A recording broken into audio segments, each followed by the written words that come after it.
2014, Mel Slater, one of the most influential virtual reality researchers, wrote about the future of VR.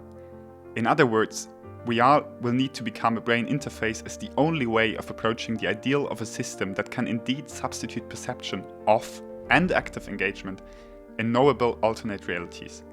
The bulky goggles we nowadays associate with VR should be replaced with interfaces that directly connect to the brain. Virtual realities are computer-generated, immersive and interactive spaces. Immersive means that the users feel like they were indeed in a different place than where they physically are. Virtual realities are interactive because we can act in them, for instance by walking around or moving objects. Interaction in VR is supposed to feel as natural as possible and thus makes use of motion or gesture control. Still, the naturalness of interaction in contemporary VR technology is often limited. There are imprecisions in legs, complex control patterns are hard to learn, and the common handheld controllers feel chunky. Such deficits and limitations disturb the feeling of really being in another world.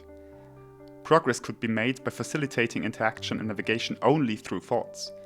Brain-computer interfaces, or short BCI, are a technology that promises to make all of this possible.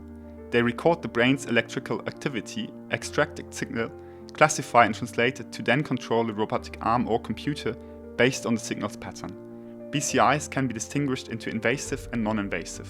For invasive BCIs, the electrodes are placed directly on the brain, while non-invasive BCIs connect to the scalp. BCIs might in the future enable us to navigate through virtual worlds just by thoughts.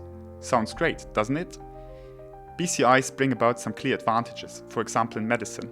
They could allow people with physical disabilities to effortlessly navigate virtual environments. Combining BCIs and VR may also be successfully used in neurorehabilitation for patients to regain brain functions more efficiently.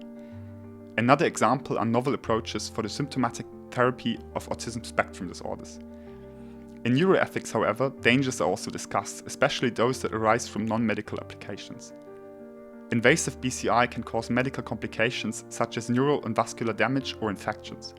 Hence, there must be clarity on whether and how such BCIs should be available. Further, BCIs in general might compromise the privacy of their users in novel ways. From the at least partial real-time monitoring of ongoings in the brain, more data could be collected than necessary for the purpose of the BCI's application. The worry is that sensitive information about the user could be inferred from this data, for example about the mental constitution or their political orientation. The future might also see the deployment of bidirectional BCIs or BCIs with some bidirectional features. These would not only allow the reading of brain signals, but also their manipulation, for instance to directly stimulate the brain with digitally generated percepts.